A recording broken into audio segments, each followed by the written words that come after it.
ओम श्री गणेशाय नमः। जय महालक्ष्मी माता। जय श्री हरि विष्णु भगवान। जय वरलक्ष्मी माता की।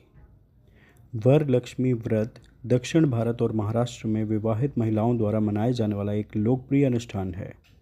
इस दिन धन और समृद्धि की देवी लक्ष्मी की पूजा और प्रार्थना की जाती है।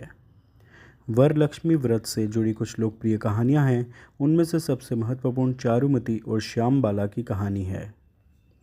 आइए जानते हैं चारुमती और वर महालक्ष्मी की कहानी। स्कंद पुराण के अनुसार एक बार देवी पार्वती ने भगवान शिव से महिलाओं के लिए लाभकारी व्रत के बारे में पूछा।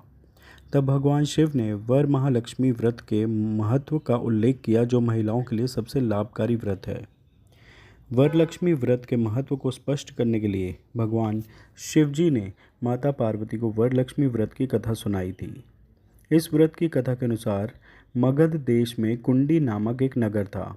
उस नगर का निर्माण सोने से हुआ था। उस नगर में चारुमती नाम की एक महिला रहती थी।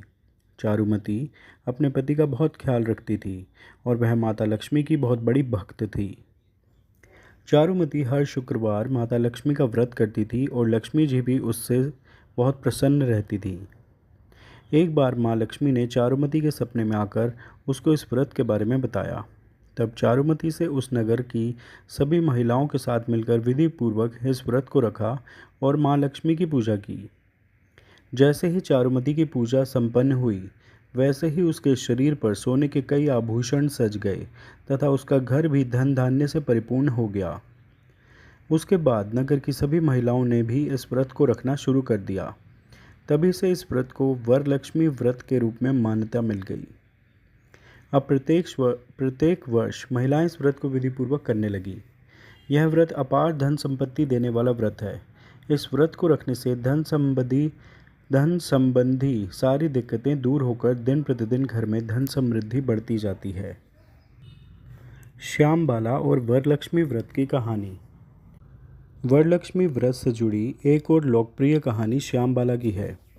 राजा बथरासिरवास और रानी सुरचंद्रिका की एक बेटी थी जिसका नाम श्यामबाला था। उसका विवाह पड़ोसी राज्य के राजकुमार से हुआ था। एक बार जब श्यामबाला अपने माता पिता के महल में थी तो उसने अपनी माँ रानी सुरचंद्रिका को एक बूढ़ी औरत को भगाते हुए देखा। बूढ़ी औरत ने रानी से वरलक्ष्मी पूजा करने के लिए कहा था, लेकिन रानी को एक भिखारी द्वारा पूजा के बारे में सलाह देना पसंद नहीं आया और इसलिए उसने उसे बाहर निकाल दिया। दयालु श्यामबाला ने बूढ़ी महिला को आमंत्रित किया और वरलक्ष्मी व्रत की महिमा सुनी। जब वह अपने देश लौटी तो उसने बूढ़ी महिला के निर्देशानुसार व्रत किया। जल्द ही उसका राज्य समृद्ध होने लगा और राजकुमार को उसके अच्छे शासन के लिए सराहना मिली।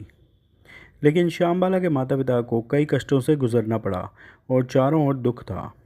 राजा और रानी ने अपनी सारी संपत्ति खो दी और लोगों ने उनके शासन के खिलाफ विद्रोह करना शुरू कर दिया। अपने माता पिता के राज्य में दुखों के बारे में सुनकर श्यामबाला ने सोने के बर्तन भेजे, लेकिन जैसे ही रानी सुरचंद्रिका ने उन पर नज़र डाली, वे राख में बदल गए। यह घटना सुनकर श्यामबाला को एहसास हुआ कि यह सब उसकी माँ द्वारा महल से बूढ़ी औरत को बाहर निकालने का परिणाम है। उसे एहसास हुआ कि बूढ़ी औरत असल में देवी लक्ष्मी थी। श्यामबाला ने अपनी माँ से देवी लक्ष्मी से क्षमा मांगने और वरलक्ष्मी व्रत करने के लिए कहा। उसने ऐसा किया और पहले जैसा वैभव प्राप्त करने में सक्षम हुई। चित्रनेमी का श्राप। हिंदू शास्त्रों में एक अन्य कहानी के अनुसार वरलक्ष्मी व्रत की उत्पत्ति भगवान शिव और पार्वती के बीच खेले गए पासे के खेल से जुड़ी है। देवी पार्वती जो सभी खेल जीत रही थी, उन पर भगवान शिव ने छल करने का आरोप लगाया। इसलिए उन्होंने शिव के एक गण चित्रनेमी को पंच नियुक्त करने का फैसला किया। चित्रनेमी ने भगवान शिव के पक्ष में फैसला सुनाया और इससे देवी पार्वती नाराज़ हो गईं और उन्होंने उसे कोढ़ी होने का श्राप दे दिया। शिव ने पार्वती से चित्रनेमी को माफ़ करने के लिए कहा और वह इस बात पर सहमत हो गई कि अगर वह पवित्र महिलाओं द्वारा किए जाने वाले वरलक्ष्मी व्रत को देखेगा तो वह श्राप वापस ले लेंगी। तब से वरलक्ष्मी व्रत की परंपरा शुरू हुई। बोलिए वरलक्ष्मी माता लक्ष्मी की जय। जय लक्ष्मी माता, जय श्री हरि विष्णु भगवान। आप सभी को वरलक्ष्मी व्रत की हार्दिक शुभकामनाएं। कृपया इस वीडियो को लाइक व शेयर करें व चैनल सब्सक्राइब करें अगर अभी तक नहीं किया। धन्यवाद। जय लक्ष्मी नारायण।